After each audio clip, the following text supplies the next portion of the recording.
Okay, let's dive straight into this explainer. What if literally everything you know about the world's most famous blonde was actually just a carefully constructed psychological camouflage? We're so used to the mass-produced image, right? Those colorful pop art prints of a smiling icon. But beneath the platinum hair and the famous red lips was a young woman who orchestrated an absolutely incredible and honestly incredibly dangerous rebellion. Just listen to her own words here. She said, "I never wanted to be Marilyn. It just happened." Marilyn's like a veil I wear over Norma Jeane. To really grasp her genius, we have to look totally past that dumb blonde myth she sold so perfectly to the public. Born Norma Jeane Mortensen, she survived a brutal childhood. We're talking 12 different foster homes and an orphanage.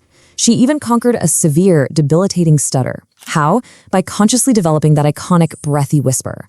And while the flashbulbs were popping, she was secretly reading James Joyce and Walt Whitman, basically building the intellectual armor she knew she'd need to survive.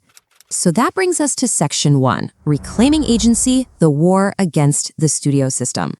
Back in 1954, Marilyn essentially weaponized her massive fame to launch a private David versus Goliath war against a deeply oppressive film industry. Think about this. We are talking about the absolute height of her fame here, yet she discovers this staggering pay inequity. Her co-star, Frank Sinatra, was pulling in $5,000 a week while she was restricted to just $1,500. Realizing her immense financial value to the studio, she completely refused to be typecast as a one-note character anymore. She literally hand-labeled her next script trash and just walked away completely. No fear. And this sparked an incredible strategic victory. After walking away from 20th Century Fox, she fled across the country to New York to found her own company, Marilyn Monroe Productions. By 1955, she secured a groundbreaking contract that actually granted her approval over directors and cinematographers. I mean, she became the first woman since Mary Pickford to successfully challenge that studio stranglehold and win unprecedented creative control. She reclaimed her agency in a system that was literally designed to strip it away from women. All right, moving on to Part 2. 3 shocking facts, uncovering the declassified truth. So, fact 1.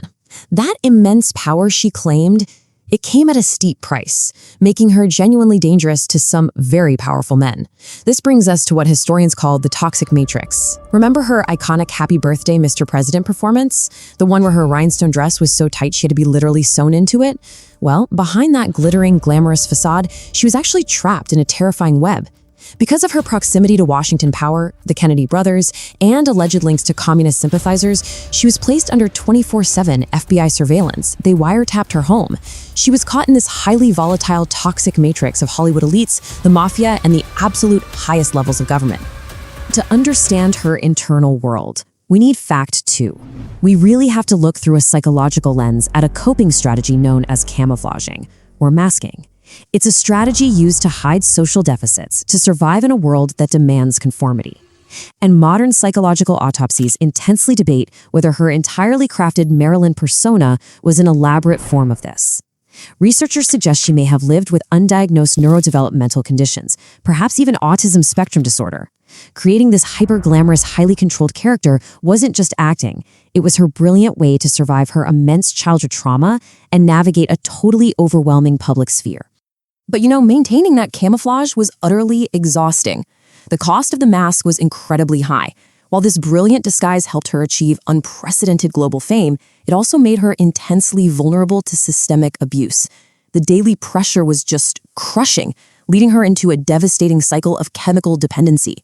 And we have to be clear, this wasn't just a personal failing. It was systematically exacerbated by studio executives who actually forced her onto amphetamines, simply to maintain an impossibly narrow waistline for the cameras. The mask she built to survive was quite literally starting to suffocate her. And that systemic pressure tragically culminated on August 5th, 1962, which brings us to fact 3.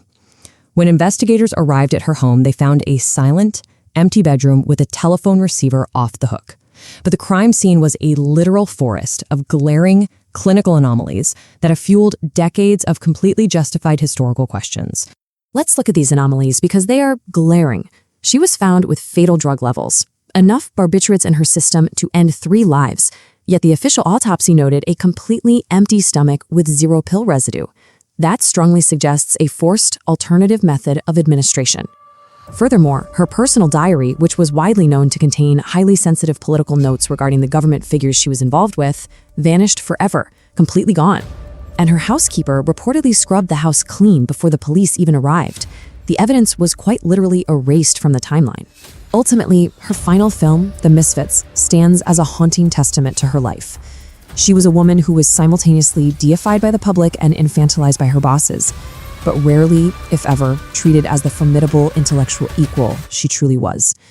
She wasn't just a victim of Hollywood, she was its most brilliant and perhaps its most dangerous rebel. As we wrap up this explainer, I want to leave you with this provocative question to chew on. Did the masterpiece of branding eventually swallow the woman who created it? Was the creation of Marilyn Monroe the ultimate brilliant tool for survival against incredible systemic oppression? Or did the mask finally become a cage she simply couldn't escape? I highly encourage you to really think about that the next time you see her iconic image. Keep questioning what's behind the veil, and I'll catch you on the next one.